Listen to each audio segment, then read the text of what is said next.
오후 강의는 아침에 말씀드린 대로 이제 설교자의 구체성입니다.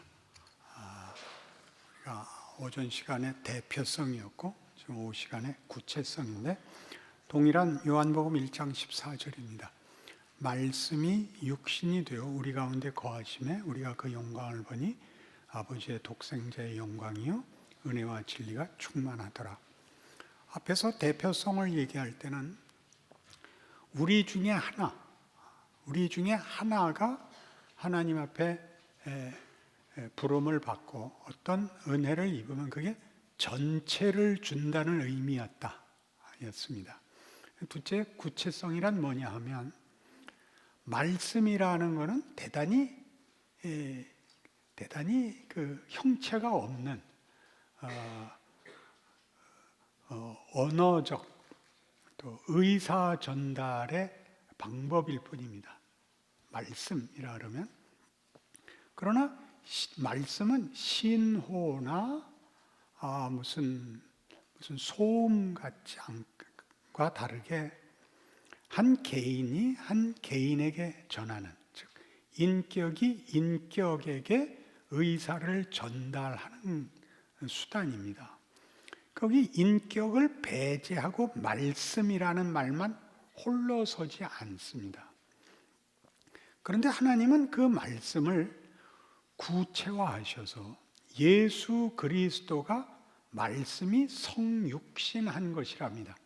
이 말이 어려워서 이제 제가 몇 가지 예를 들고 그걸 오해할 수 있는 부정적인 쪽을 설명함으로써 긍정적인 그 본질을 이해시키려고 합니다. 긍정적으로는 표현할 설명이 없습니다. 그래서 이제 약도 그릴 때처럼 무슨 건물 옆에 무슨 건물 사이 이런 식으로 설명을 해야 되게 생겼습니다.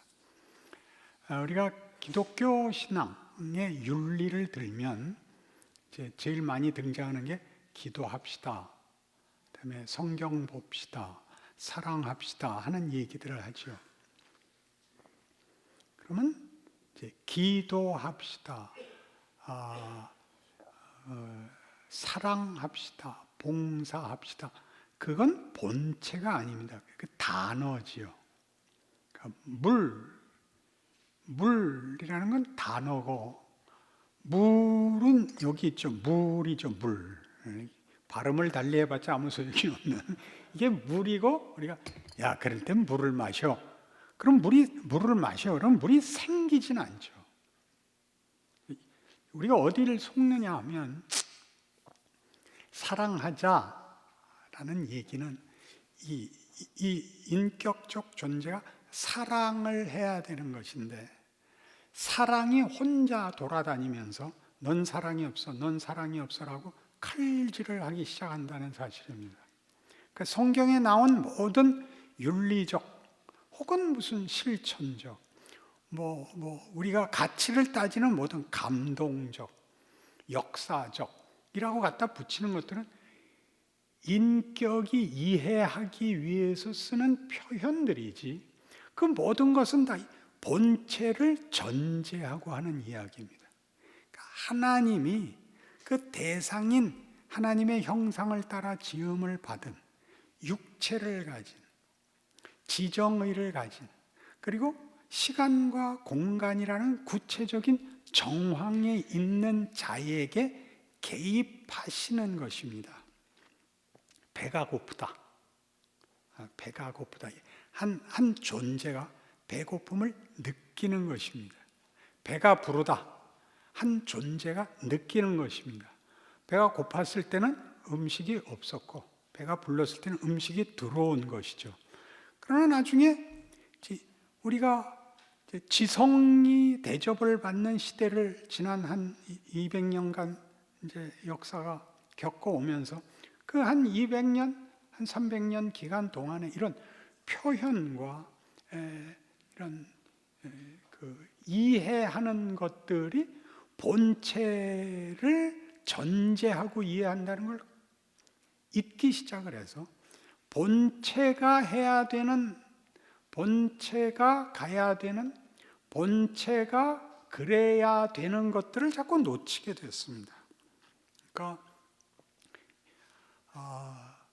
우리가 정직하자, 겸손하자 그런 말들은 다 겸손한 해야 되는 인격, 그 인격의 숙성, 이해, 그리고 실천까지 가야 구체화됩니다. 이해는 실천하기 위해서, 그렇게 되기 위해서 겪어야 하는 과정이고, 이해를 했으면 해야 되는 것입니다. 그 해야 되는 것, 겸손, 해야 되는 것을 명분으로 알고 있고, 누구에게 주문하면, 가르치면 그 사람이 겸손한 게 아니라 겸손을 필요로 하는 때 해야 됩니다. 누가 해야 되냐? 자기가 해야 됩니다. 솔선수범 이런 말로 자꾸 가려져서 덧붙이고 날카롭게 만드는, 명료하게 만드는 데는 우리가 매우 훈련이 되었으면서 실제로 필요한 때는 하지를 못합니다. 그 상황에 반응을 할 때 자기 자신은 없습니다. 이걸 하나님은 구체적으로 하십니다. 그 예수입니다. 인류가 사망이라는 그 필멸의 재난 앞에 섰을 때 하나님은 육체로 찾아오시는 겁니다. 육체로. 그때 육체라는 건 무슨 신비화할 게 없습니다. 제가 손을 쑥 내민 겁니다. 구정물에 손을 확 집어넣어서 우리를 이렇게 꺼내신 겁니다. 말씀이 육신이 되어 우리 가운데 거하심에 우리가 그를 보니 아버지의 독생자의 영광이요 은혜와 진리가 충만하더라 라는 얘기는 이게 무슨 수식어나 그림이 아니고 예술이 아니고 그냥 무지막지하게 치고 들어온 가장 구체적인, 가장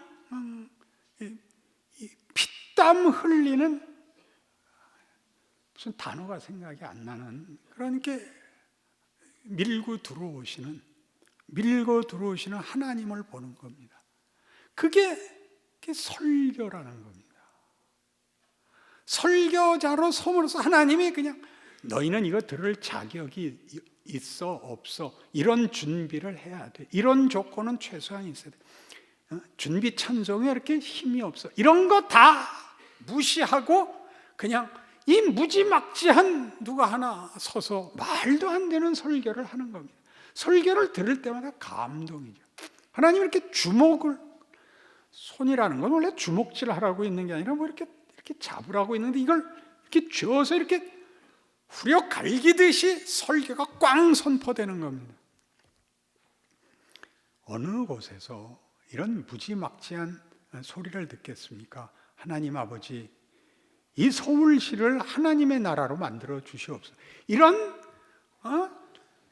그 어순도 모르고 자기 주제도 모르고 원래 그 비난은 바로 그 정도로 하나님이 밀고 들어오신다고요. 버선발로 뛰어나오듯이 설교입니다. 배운 것도 없고 갖다 붙인 인용구도 틀리고 또 그리고 거기서 왜 그 말을 해? 까지 다 포함해서 하나님이 매주 사정없이 무한정으로 쏟아 부으시는 것, 설교죠. 그 미제국주의의 위대함을 아십니까? JSA라는 영화 기억 안 나십니까? 무식한 교양 필수를 안 하고 오시다니. 그 미제국주의의 가장 위대한 것은 폭격입니다. 그건 말이 안 되는 거거든요. 그 2차 세계대전 때 이제 반전을 꾀한 최고의 작전이 노르망디 상륙 작전입니다. 노르망디에 상륙하고 그 다음에 우리로 얘기하면 인천을 상륙하고 인천에서 서울까지는 당일로 들어올 줄 알았습니다. 그게 그렇게 오래 걸릴 줄 몰랐습니다. 그게 보름이 걸렸나요? 그렇게 걸립니다. 그래서 많은 그 손해를 보는데, 그때 연합군도 노르망디 상륙 작전에서 그 다음 어느 마을까지를 쉽게 생각했다. 그게 여러 날을 끌립니다. 저항이 강해서. 그래서 그 연합사에서 무슨 작전을 세웠냐면요, 미국 놈들이 세워서 그랬습니다. 놈들이 하려는 건 열등감에서 나오는 이제 표현입니다. 미국 놈들이 나한테 물었습니다. 목사님, 말끝마다 미국 놈이라는, 너흰 잘났잖아. 잘났으면요 욕을 먹어야 돼요. 그럼 열등한 자는 뭐 방법이 없잖아요. 그렇잖아요. 무슨 멱살을 잡고 싸우겠어요. 어느 날 그 참전 기록 영화에 나옵니다. 어느 날 아침이었나? 아침에 먼 곳에서 이상한 소리가 들렸다. 고개를 들어보니 비행기가 끝도 없이 오고 있었다. 비행기가 끝도 없이 1000대, 폭격기만 1000대를 동원합니다. 폭격기가 1000대가 뜨면 어떻겠습니까? 폭격기라는 거는 많이 떠야 20대 뜨는 겁니다. 많이 떠야 1000대가 떠서 하늘을 덮고 와서 거기를 다 갈겨버립니다. 그러니까 어느 지점에서 어느 지점까지 좌표를 이렇게 한 10m쯤 이렇게 완전히 이렇게 파버리는 거죠. 폭격으로. 미제국주의의 무섭. 그래서 제국주의도 놀리는 말인 줄 아시죠? 좌파 표현이 아니고. 그래서 어떻게 될게요? 아무도 죽지 않고 그 부서진 건물 속에 엄폐가 잘 되어서 시가전하느라고 고생했대요. 보기에만 그럴듯한 거예요. 보기엔 그러면 싹 여기서부터 다 죽인 줄 알았더니 다 방공호 속에 숨어서 아무도 안 죽고 독일군이 다 부셔놔서 기리고 뭐고 없이 전부 일부러 만든 엄폐물보다 더 좋아져서 고생하고 보병들이 헤쳐나갔대요. 사상자 수없이 내고. 우리가 보병이고 우리가 이렇게 살아나가야 한다는 사실을 모릅니다. 이렇게 뭘로 한번 밀면 되는 줄 알아서 어떤 정황이 일어났을 때 하나님이 하시는 식으로 하지 않고 정황이 일어났을 때 정답을 선언하고 그다음에 정답을 얘기하고 가버립니다. 그 자리를 앉아서 그 자기 역할을 계속 수행해야 됩니다. 정답을 얘기했으면 상대방이 이해하고 납득하고 감동할 그 후의 표정을 잡고 계셔야 됩니다. 자비와 상대방의 자존심을 어루만지는 어떤 양보와 계면적음과 거기까지 다 해야 자기 역할이 되는 거지. 신앙이라는 것은 어르신 말씀 하나 들으면 이렇게 획가닥 변하는 그런 간단한 매뉴얼이 아닙니다. 운전을 누르면 기계가 돌아가는 게 아닙니다. 그것은 많은 시간과 경우에 걸쳐서 조금씩 쌓이고 배우고 해보아서 하나씩 효과를 알아가는 것입니다. 왜요? 하나님이 그렇게 우리를 요구하고 있습니다. 시간과 공간 속에서 우리를 녹이고 연습시키고 기회를 주십니다. 하나님의 일하심, 그 은혜가, 그 의지가 얼마나 긴 시간과 경우를 극복하는지를 여러분들이 보셔야 되고 보여주셔야 됩니다. 하나님의 구체성입니다. 그 아들을 친히 보내시고 33년을 사십니다. 그럴 건 뭐 있습니까? 그냥 어디 올려놓고 그냥 못 받고 그냥 어차피 성부 하나님하고 성자 하나님하고 둘이 다 한 거라면서요. 우리가 맡은 건 악역밖에 없는데 뭘 그냥. 그러면 드라마라는 게 없습니다. 드라마라는 게 뭐죠? 사전과 소설의 차이는 모든 용어에 대한 설명과 정의는 사전에 있습니다만 사전을 보고 눈물을 흘릴 사람은 없습니다. 왜요? 거기는 스토리라는 게 없습니다. 스토리가 없으면 누구를 납득시키고 감동시킬 수 있는 방법도 없습니다. 스토리는 어디에 있죠? 소설에 있습니다. 소설에. 소설은 왜 감동을 주죠? 우리를 그 사건에 초대를 하죠. 주인공의 입장에 서게 하죠. 그게 경우가 이렇게 발전이 되고 연결이 돼서 내가 따라가게 해줘야죠. 따라가야 납득을 하고 긴장을 하고 반응을 할 것 아닙니까?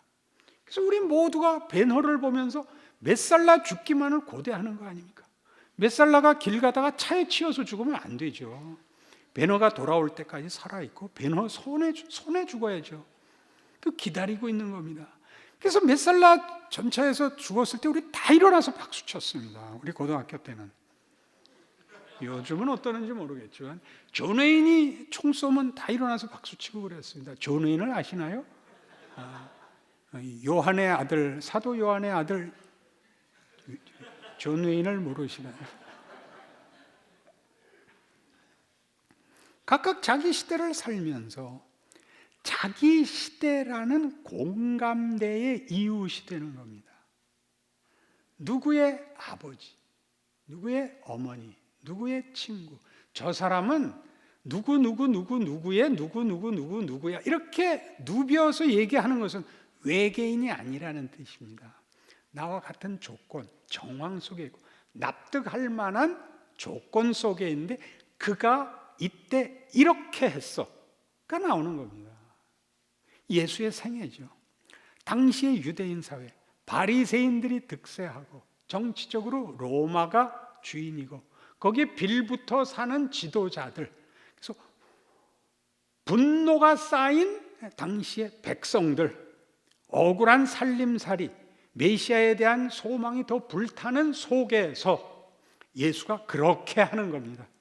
그 뒷 배경이 없으면, 시대적 배경이 없으면 구체화되지 않습니다. 그럼 그건 전부 다 그냥 다만 명분이 됩니다. 예수님은 그렇게 안 하셔서 이렇게 말하는 건 간단하지 않습니다. 그 정황이 있습니다. 유대인의 정황. 그가 로마와 적대 행위를 하지 않습니다. 그 정황. 바리새인들에게 경노하시지만 그들을 죽이지 않습니다. 그 실천, 그 구체성을 보셔야 되는 겁니다. 그걸 여러분들이 성경에서 읽어서 그것이 그 당시에 무슨 우리가 보통 얘기하는 신앙이라는 이름, 윤리라는 이름, 명분이라는 이름, 소위 진실이니 생명이니 신앙적이니 하는 것들이 구체적으로 어떻게 표현되었는가를 소화해서 우리에게 일어난 정황에 내가 구체적으로 그거를 나타내야 됩니다. 그때 웃어야 된다. 그때 화를 냈다. 아니 별거 아닌데 왜 화를 내? 이런 구체적인 상황에 내가 서 있는 겁니다. 그리고 구체성에 전제되는 최고의 덕목은 뭐냐? 자기의 역할을 잊지 마십시오. 내가 잘한다 못한다가 문제가 아니라 내가 어느 경우에도 나라는 사람을 내 이웃과 묶어서 시간과 경우에 묶어서 역할을 맡고 있다는 걸 잊으시면 안 됩니다. 저는 훌륭한 사람으로 소개되고 있습니다만 사실이 훌륭한 거니까 그게 어쩔 수 없지만 매 사건마다 정답을 말하고 있지 않습니다. 제 삶을 위대하게 만든 건 해결할 수 없고 원치 않는, 그러니까 내가 소원하는 만큼의 반응을 할 수 없는 한계들이 만들고 있는 겁니다.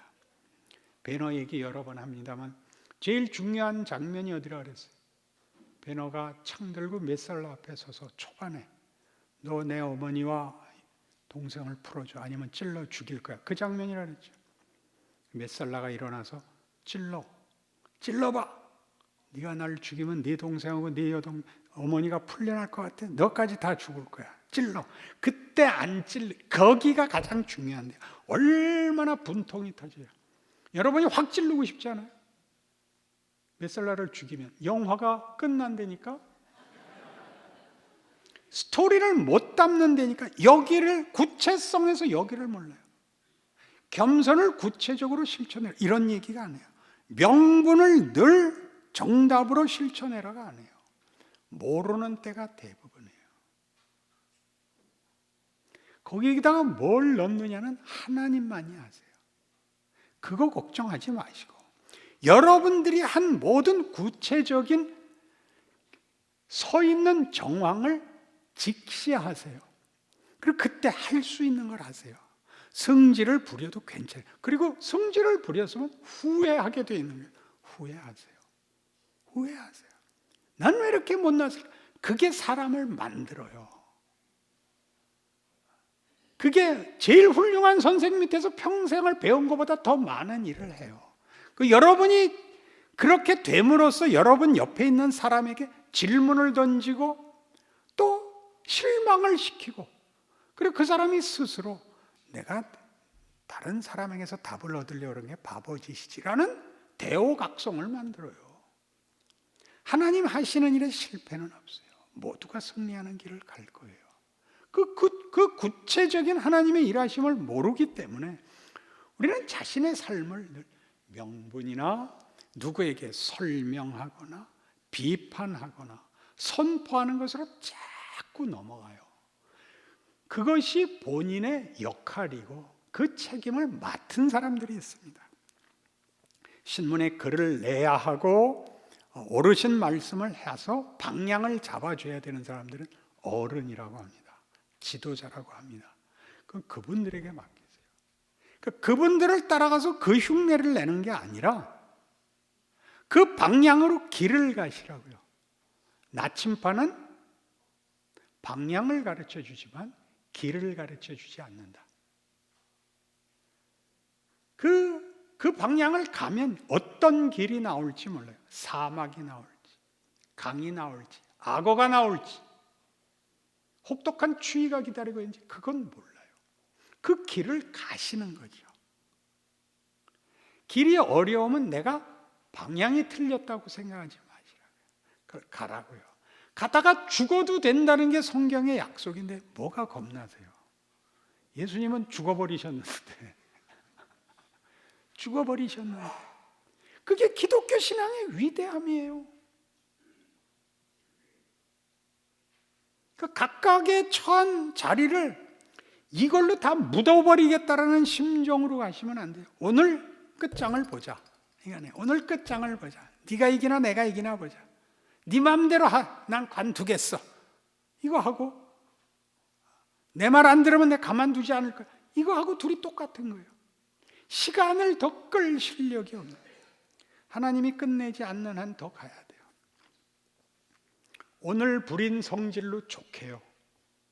그 성질을 끌지 마세요. 거기서 서로 유익을 보세요. 그게 구체성이에요.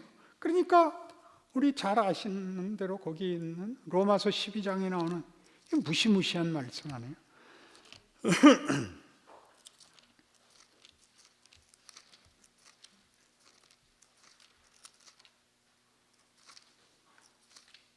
로마서 12장 1절. 그러므로 형제들아 내가 하나님의 모든 자비하심으로 너희를 권하노니 너희 몸을 하나님이 기뻐하시는 거룩한 산 제물로 드리라. 이는 너희가 드릴 영적 예배니라. 여기서 말하는 너희 몸을 하나님이 기뻐하시는 거룩한 산 제물로 드리라. 산 제물의 산은 삶으로 드리는 제물입니다. 삶으로 드리는 제물. 삶이란 뭐냐 하면 비전하고 다릅니다. 매일 아침마다 찾아오는 하나님의 도전입니다. 우린 막연한 계획을 세울 수 있습니다. 언제까지 뭘 하고 그 다음엔 뭘 하고 하는 준비가 있겠지만 여러분 살아오면서 누구나 경험했다시피 어느 날 사고가 납니다. 사고 여러 가지 사고가 납니다.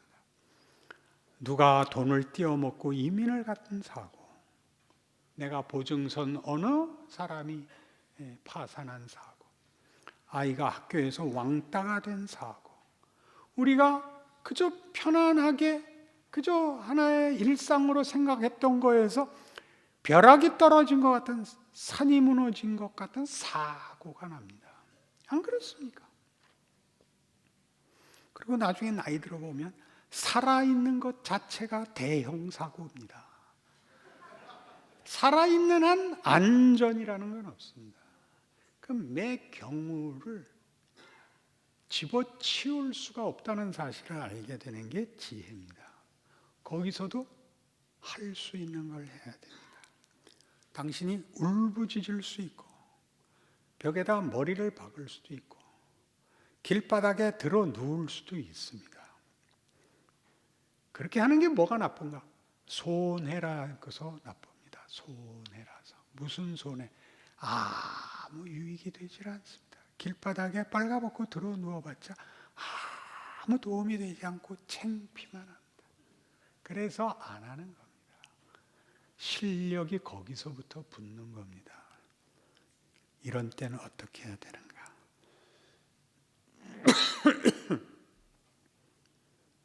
일본의 원전 사고, 쓰나미 사고 난 게 언제죠? 작년? 재작년? 3년 전? 우리가 놀란 게 뭐였죠? 마실 물 하나 없는데 서두르지 않고 줄 서고 카메라가 마이크 갖다 댔을 때 고함 안 지르는 거 보고, 야, 일본 놈들은 무섭다, 그러지 않았나요? 우리는 어떻죠? 우리는 아우성입니다. 우리는 지랄지랄을 떱니다. 일본 말에는 없을 겁니다, 당연히. 그 지랄지랄이 잘 됐을 때가 있었는데 기억나세요? IMF 때 금 내놓을 때, 그땐 또 지랄지랄들을 치고 다 금을 내놨어요. 그거 알다가도 모를 일이에요. 태안반도 기름 유출됐을 때 다 가서 또 닦았어요. 어디다 뭘 어떻게 넣을지가 하나님 손에 있는데, 그때 자기 실력만큼밖에 못합니다. 그걸 신앙이 없으면 그 인내력이 소진됩니다. 서서히 비관적으로 되고 서서히 타협을 합니다. 그래서 대부분의 세상 사람들은 이렇게 나이가 들면 그가 체념하고 산다는 걸 옆에서 알 수 있습니다. 예수를 믿으면 낙관적으로 변할 수밖에 없습니다. 그래봤자 별거 아닙니다. 나한테 나쁜 사고가 생기고 저쪽에 무슨 행운이 생겨봤자 아무것도 아닙니다. 미국에서는 로또 복권 당첨되면 맨 처음에 마누라를 바꾸고 두 번째로 차를 바꿉니다. 그리고 그 재산 1년 안에 다 말아먹고 거지가 됩니다. 우리를 진정, 우리가 만족할 자리로 데려가는 것은 세상에 없습니다. 그러나 우리는 끊임없이 그 생각을 합니다. 그게 가장 쉬운 해결책으로 보이니까 거기서 벗어나게 됩니다. 그렇게 벗어나는 은혜가 깨우침이나 지식이 아니라 자기 세월 속에 모든 경우 속에서 켜켜이 세포에 녹아들고 버릇에 녹아듭니다. 나이 드는 것 멋있습니다. 나이 드는 것 멋있습니다. 그건 아무리 말해줘도 젊었을 때 모릅니다. 왜요? 매일 들었어도 아직 횟수가 안 돼서 그렇습니다. 9구단 2단인데요. 20대는 2단, 30대는 3단, 40대는 4단, 50대는 5단, 60대는 6단, 70대면 7단. 그렇죠? 그게 구체성입니다. 여러분이 내게 준 길에서 여러분이 반응하고, 여러분이 할 수 있고, 여러분이 절망하고, 여러분이 황당해하고, 여러분이 분노하는, 그게 구체적인 하나님이 일하시는 방법입니다. 그걸 긍정적으로 이해하십시오. 우리 이제 이쯤 와서 보니까 우리 한국 기독교가 기도에, 회개에 너무 많은 시간을 보냅니다. 회개를 왜 하냐 하면 그렇게 하는 것 외에는 신앙적인 무슨 다른 신앙을 표현할 다른 방법이 없는 것 같습니다. 이거 잘못했고 이거 잘못했고 이거 잘못했고 이거 잘못했고 마음을 씻고 이거 하느라고 과거를 씻고 있습니다. 그게 지금 내게 유익이 되게 하는 하나님의 신실하심과 기다리심 속에서 내가 지난 한 주일 동안 더 많은 것 배웠습니다. 더 많은 은혜가 필요하다는 걸 배웠습니다. 하나님, 이번 한 주일 동안은 지난주보다 한 걸음 더 낮게 나가는 깨우침과 실천과 또 각오와 책임을 누리게 하옵소서. 이런 적극적인 기도는 태어나서 여태까지 들어보지 못했습니다. 성령 은사 달라고 발광하는 거는 봤는데 이런 진전, 시간적 진전, 하나님의 일하심의 성실하심을 이해한 기도는 내가 못 들어봤습니다. 내 경험이 짧은 건가요? 아니요. 우리가 아직 여기까지밖에 못 왔습니다. 진정성을 흠을 닦는 것으로밖에는 못 왔습니다. 그렇게 되면 내일을 살기가 겁이 납니다. 오늘 깨끗이 다 씻었는데 내일 또 나가서 진흙탕에 어떻게 굴르겠습니까? 오늘 저녁 어제까지 오늘 한 것까지 다 이태리 타올로 싹 벗기고 하다못해 피부를 껍질째 벗겼는데 내일 어떻게 산단 말이에요. 그거 아닙니다. 그보다 훨씬 적극적입니다. 그게 제가 이 구체성 속에 담는 겁니다. 천지를 만드시고 그 아들을 보내시고 나를 보내시고 나를 만나시고 내 생애를 여기까지 살게 하신 하나님이 오늘도 찾아와 말씀하십니다. 어제 한 거 못 알아들어서 다시 온 게 아니라 오늘은 어제가 아니고 오늘입니다. 오늘 다시 하나님이 찾아오십니다. 오늘은 새로운 하루다. 내 어제 온 것 같이 오늘도 왔다. 나 아직 너와 함께 하고 있다. 그게 설교죠. 설교의 구체성입니다. 아직도 일하시고 아직도 그의 의지를 놓지 않으시고 그가 약속한 것을 이루기 위하여 아직도 힘을 다하여 찾아오시는 성육신으로 찾아오시는 선포된 말씀이 예수로 모든 것을 해석하라고 여러분 신학교에서 실컷 배우지 않았나요?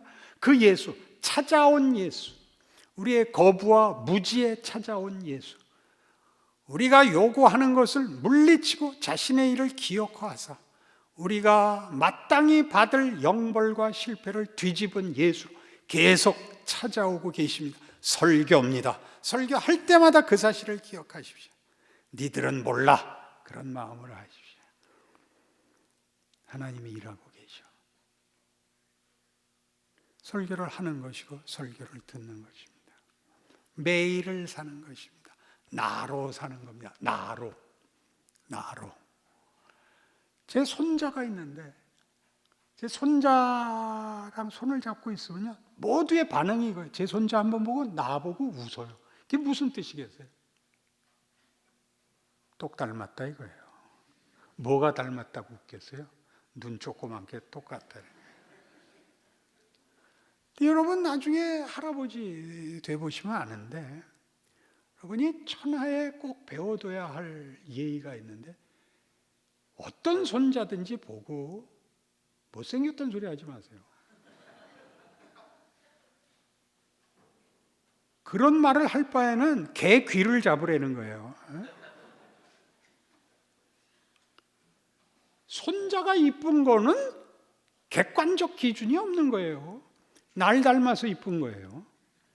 하나님이 우리를 왜 이뻐하는지 아세요? 하나님 닮아서 이뻐해요. 그건 창세기에 나온 증언이에요.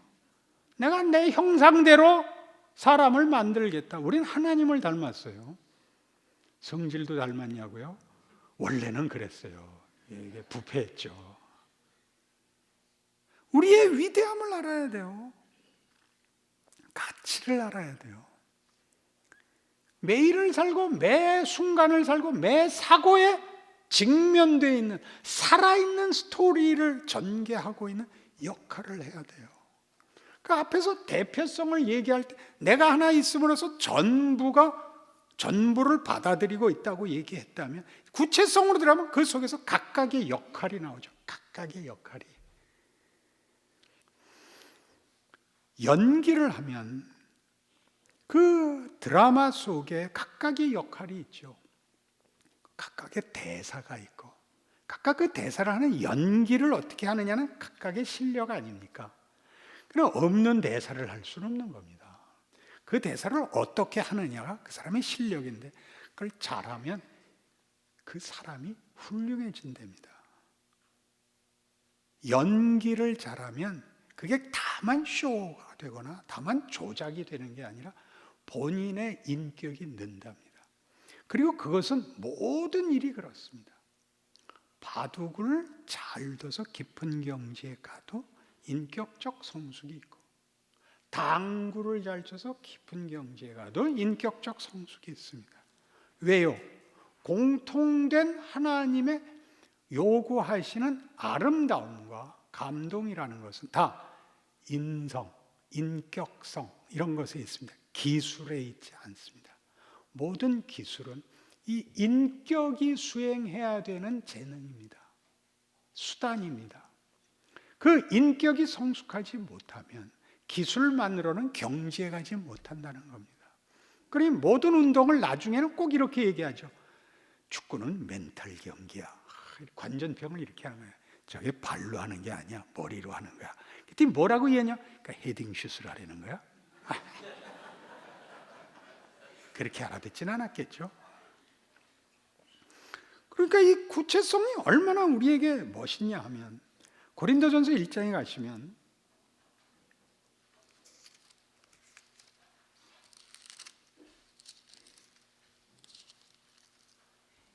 18절에, 고린도전서 1장 18절, 십자가의 도와 멸망하는 자들에게는 미련한 것이요 구원을 받는 우리에게는 하나님의 능력이라. 기록된 바 내가 지혜 있는 자들의 지혜를 멸하고 총명한 자들의 총명을 폐하리라 하였으니 지혜 있는 자가 어디 있느냐, 선비가 어디 있느냐, 이 세대에 별난가가 어디 있느냐. 하나님께서 이 세상의 지혜를 미련하게 하신 것이 아니냐. 하나님의 지혜에 있어서는 이 세상이 자기 지혜로 하나님을 알지 못하므로 하나님께서 전도에 미련한 것으로 믿는 자들을 구원하시기를 기뻐하셨도다. 전도가 뭐라는 거예요? 미련한 방법이래요. 이 바울 시대의 이 헬라어의 표현으로 미련하다는 것은 말이 안 된다는 뜻입니다. 말이 안 된다. 그러니까 하나님이 말이 안 되는 것을 하신 거예요. 그게 십자가예요. 십자가란 하나님이 우리를 구원하신 실제적 사실이에요. 말이 안 돼요. 신이 그 구원하려는 백성의 손에 죽어서 그 죽음이 신을 죽인 자들을 구원해요. 그 말이 안 되죠. 근데 사실이에요. 사실인데는 할 말이 없는 거예요. 그게 전도라는 거예요. 전도가 뭐냐? 납득, 이해, 설득 혹은 표적같이 무슨 초월 이런 것이 아니라 누가 믿는다고 고함을 지르는 거예요. 나는 믿는다. 왜? 그러는 거예요. 전도예요. 저 미친놈들 아니야? 당연히 그렇죠. 그러니까 전도는 해보면 설명을 하면 할수록 꼬여요. 그러니까 다시 말해봐. 하나님이 뭐 인간을 자기 모양대로 만들었다고. 응. 근데 인간들이 하나님을 버렸다고. 응. 그게 말이 되냐? 하나님이 그걸 알았대, 몰랐대? 알았을까? 몰랐을까? 꼬이죠. 그래서 하나님이 자기 아들을 보냈다고? 응. 근데 사람들이 죽였다? 응. 근데 부활했다고? 근데 그럼 왜 죽으셨대? 그냥 안 죽으시면 되는 거 아니야? 글쎄 말이야. 말이 안 되는 거예요. 근데 뭐에서 항복해요?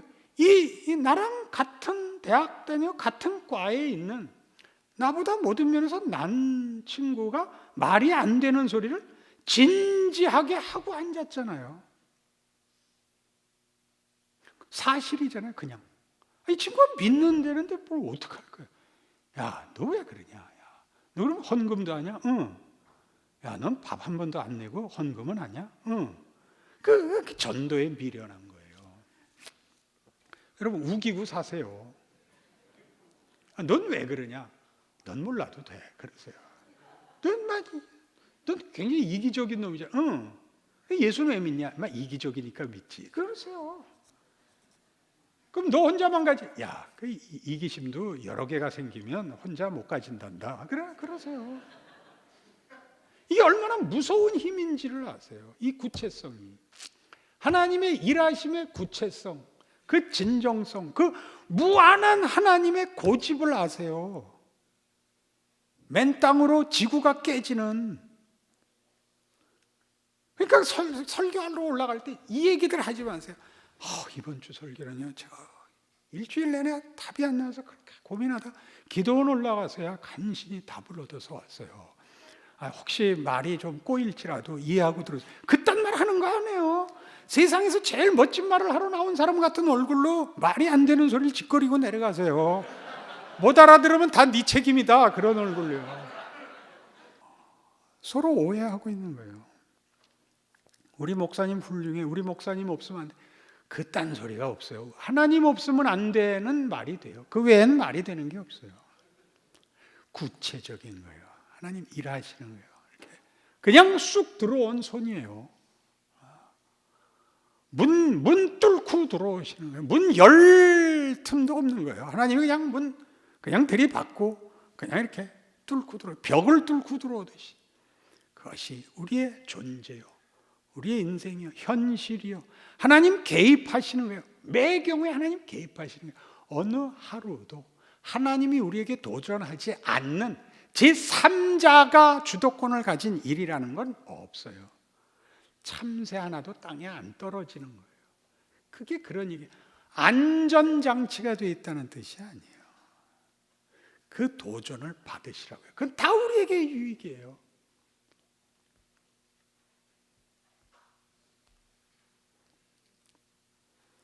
창세기 22장에 가면 여러분 잘 아시는 대로 이삭 얘기가 나와요. 그죠? 하나님이 아브라함에게 너 100살에 얻은 네 아들 이삭 바쳐라. 이삭을 바칩니다. 이게 구체성의 어떤 가치를 가지느냐면요. 그래서 모리아 산에 데려가서 이제 데리고 올라가니까 이삭이 묻죠. 아버지, 다른 건 다 준비됐는데 재물은 왜 없습니까? 야, 걱정 마라. 하나님이 준비하신다. 그러고 가서 이제 아들을 결박하고 이제 가슴에 칼을 꽂는데 천사가 내려와서 막죠. 그리고 이제 됐다. 네가 정말 나를 믿는 줄 이제 알았으니 네 아들 죽일 필요 없다. 네가 날 믿는 줄 알고 네게 약속한 것을 내가 견고히 하리라. 이렇게 됐습니다. 우리는 그 사건이 뭔지를 모릅니다. 아브라함의 믿음이 좋아서 이삭은 살아났구나. 이삭은 결국 죽었다가 살아난 부활의 상징이구나. 이렇게 갖다 묶어서 그림은 그려내고 있지만 성경이 하고 싶은 얘기는 이겁니다. 너 이삭은 없어도 되는 거 알지? 이거예요. 이삭은 원래부터 없는 자입니다. 100살에 낳죠. 사라가 늙어서 애 못 낳을 때 낳죠. 하나님의 가르칩니다. 네 후손은 네 육체의 뒤를 이어서 번성되는 게 아니라 내가 주는 거야. 이게 아브라함에게 한 약속이고 하나님이 일하는 방법이죠. 그러니까 애 없이 후손이 생길 겁니다. 이삭이 없으면 안 생기는 것이 아니고 이삭을 100살에 줌으로써 없어도 되는 걸 구체화한 존재입니다. 그것도 모자라서 한 번 더 하는 겁니다. 출애굽 때 홍해를 가르고 나오듯이 이 요단강을 가르고 들어가 다시 한번 출애굽의 의미를 구원의 그 영단번성을 확인하듯이 이삭은 없어도 돼를 확인하는 게 모리아 사건입니다. 죽여 없어도 돼. 맞습니다. 하나님 잡죠. 그러니까 놔둬라. 없어도 되니까 놔둬라. 놔둬라면 구체화시키자 이겁니다.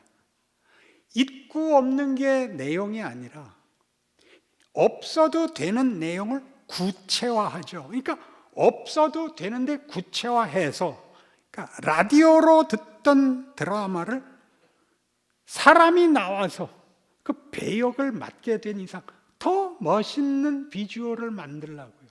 그렇게 하나님은 우리에게 존재의 가치, 역할을 없어도 되는 존재를 있게 하여 하나님의 은혜를 구체적으로 담고 숙성시키는 것을 형상화하는 것입니다. 여러분이 없으면 일이 어떻게 바뀌는 일이라는 건 없습니다. 에스도죠. 에스도. 그러니까 그 없어도 내가 결정적인 역할을 일을 하는 게 아니라 그 배역을 하는 겁니다. 그니 멋있게 구십시오.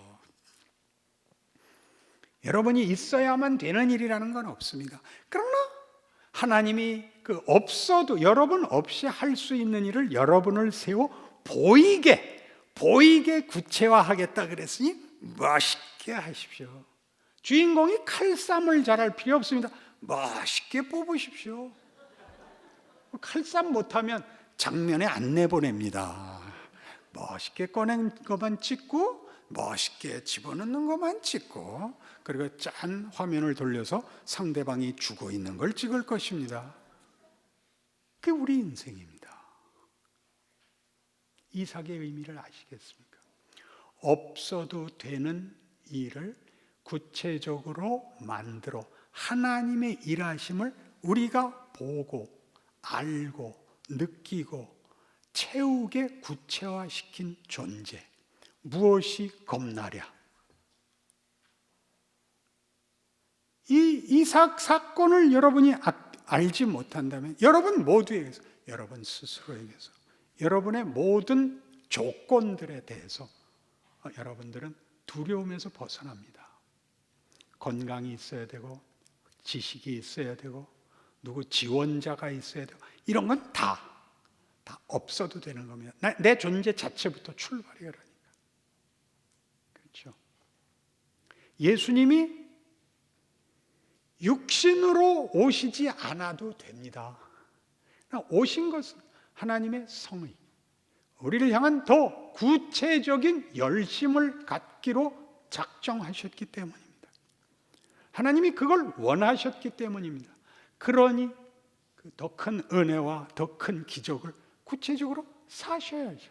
그러지 않으면 하나님이 만족하시지 않을 것입니다. 그게 이삭 사건입니다.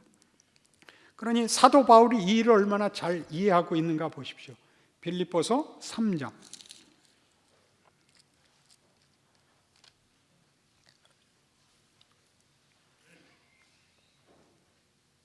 빌립보서 3장 10절.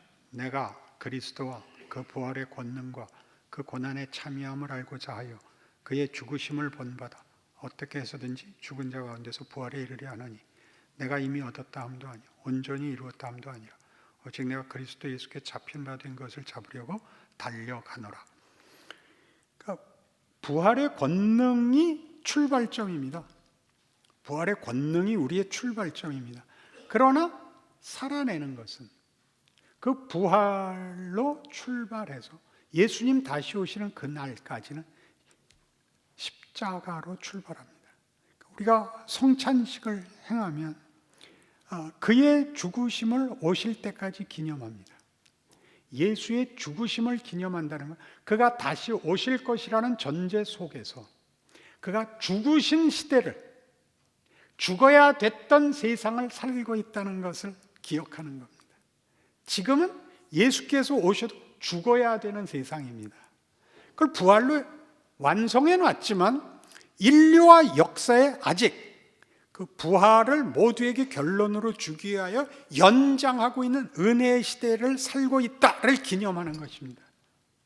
아시겠습니까?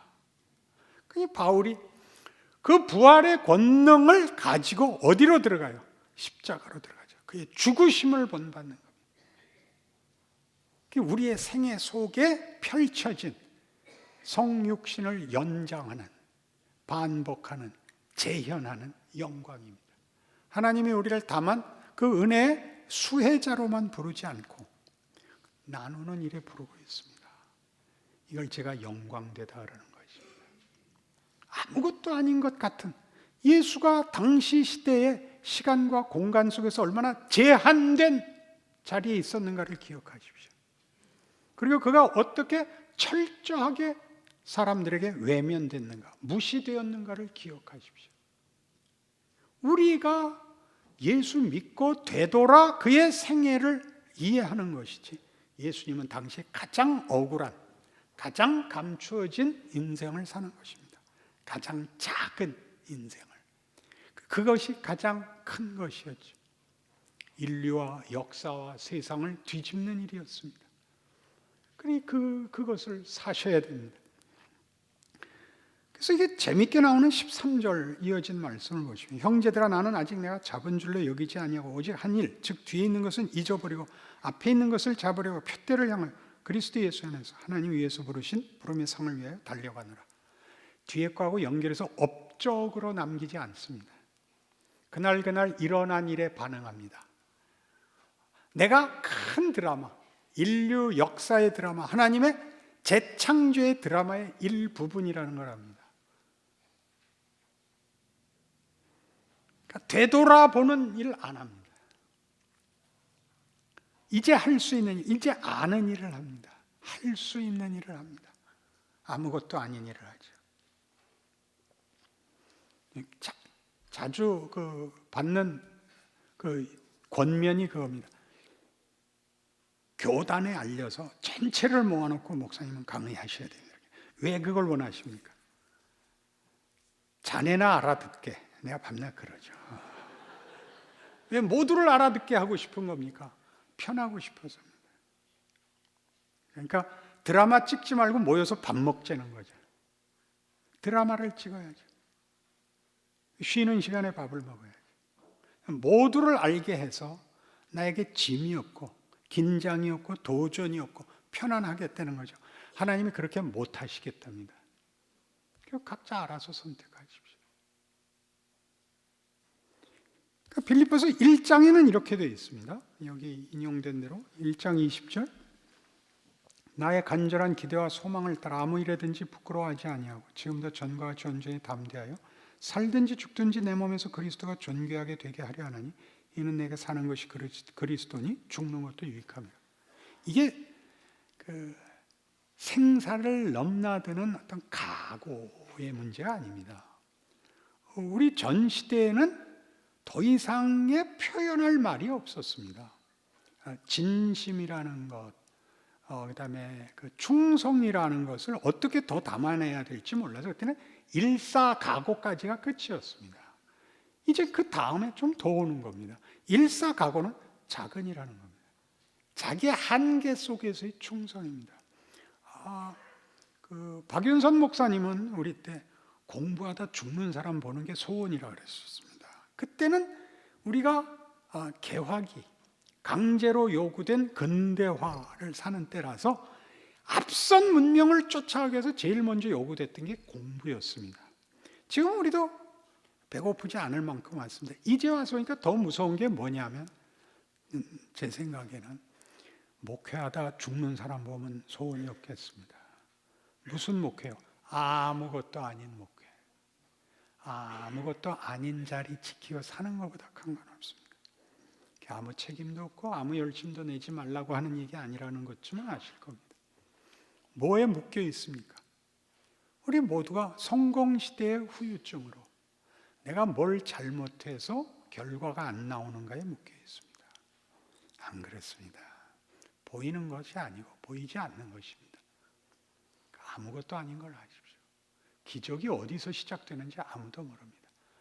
유진 피터슨의 표현에 의하면 말구유에 신비가 담길 줄 그 누가 알았으랴, 그렇게 표현합니다.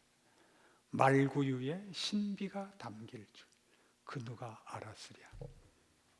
우리 인생에 신비가 담길 줄 우리 스스로가 믿지 않고 있습니다. 그렇죠? 여러분을 과소평가하는 건 좋은데 하나님을 과소평가하시면 안 됩니다. 그래서 살든지 죽든지 이쯤 간 사람이 뒤에 뭐라 그러냐면, 그러나 만일 육신으로 사는 이것이 내일의 열매일진데 무엇을 택해할는지 나는 알지 못하노라. 내가 그 둘 사이에 끼었으니 차라리 세상을 떠나서 그리스도와 함께 있는 것이 훨씬 더 좋은 일이라. 그렇게 하고 싶으나 내가 육신으로 있는 것이 너희를 위하여 더 유익하리라. 내가 살 것과 너희 믿음의 진보와 기쁨을 위하여 너희 무리와 함께 거할 이것을 확실히 아노라 그럽니다. 결국 살겠다는 겁니다. 결국 무슨 의미로요?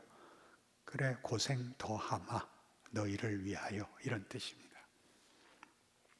많은 분들에게 이런 고백 듣습니다. 불치의 암 선고를 받고 목사님 기도해 주십시오. 저는 이제 살고 죽는 거 하나님 손에 맡겼습니다. 그러나 하나님이 새로운 생애를 주신다면 제 나머지 인생을 주께 바치겠습니다. 그렇게 말하지 마세요. 그럼 굴합니다. 죽게 됐습니다. 내가 오늘부터 다 맡기고 살겠습니다. 그러셔야 됩니다. 살려주면 이라고 하는 거는 거짓말하는 겁니다. 사는 게 아직도 더 좋은 겁니다. 뭐가 사는 게 더 좋습니까? 바울도 그 얘기하죠. 야, 내가 죽는 게 훨씬 낫지. 주와 함께 있는 게 낫지. 살아서 고생 부인해. 그러나 너희를 위해 기꺼이 더 삼아. 이 자리에 오셔야 됩니다. 살면 고생입니다. 살면 고생입니다. 앞에 가는 놈은 모르나? 도둑놈입니다. 뒤에 가는 놈은 순경입니다. 그죠? 그죠? 죽으면 행복이고 살면 고생입니다. 그러나 내가 더 삼아. 하나님이 더 살려면 내가 살지. 내가 뭘 죽고 사는 게 나에게 문제겠냐. 죽으면 죽고 살면 사는데 그래 나보고 택하라면 내가 살아서 너희를 위하여 고생하마. 훌륭한 게 뭐라고요? 아무것도 아닌 자로 오래 사세요. 빙신같이 오래 사세요. 아무것도 아닌 것 같이 오래 사세요. 신비를 하나님이 담고 있는 줄 아는 신비한 웃음을 띠고 사세요. 그렇지 않으면 분노하십니다. 아주 분명한 테스트입니다. 그렇지 않으면 억울합니다. 그죠? 이걸 알면 고통을 면하는 게 아니라 납득이 됩니다. 감사할 수 있습니다. 어느 날 이 기도를 물론 합니다. 하나님, 이제 감사 그만하게 해 주십시오. 그런 길 한번 같이 가보시겠습니까? 그 길을 가십시다. 어떻게 될지 모르는 그 길. 그러나 승리할 수밖에 없는 그 길. 설교를 하는 명예. 하나님의 일하시는 방법. 설교를 듣는 기쁨. 하나님의 찾아오심. 그런 것들로 여러분들의 존재와 운명을 분명하게 확인하셔서 모든 일에 승리하는 여러분이 되시기를 바랍니다. 기도하십시다. 하나님 아버지, 우리의 존재와 인생이 얼마나 귀한 것인가를 아는 귀한 모임 주셨습니다. 자랑할 것이 우리에게만 있습니다. 예수를 믿기 때문입니다. 우리가 당하는 각각의 정황이 하나님의 지혜와 능력 아래 있음을 믿습니다. 욕먹고 있는 시대가 됐는데 겁날 것 없습니다. 그냥 웃지요. 하나님 우리 웃게 하실 날이 있음을 믿사옵고 우리의 인생과 우리의 처지를 감사함으로 살아내겠습니다.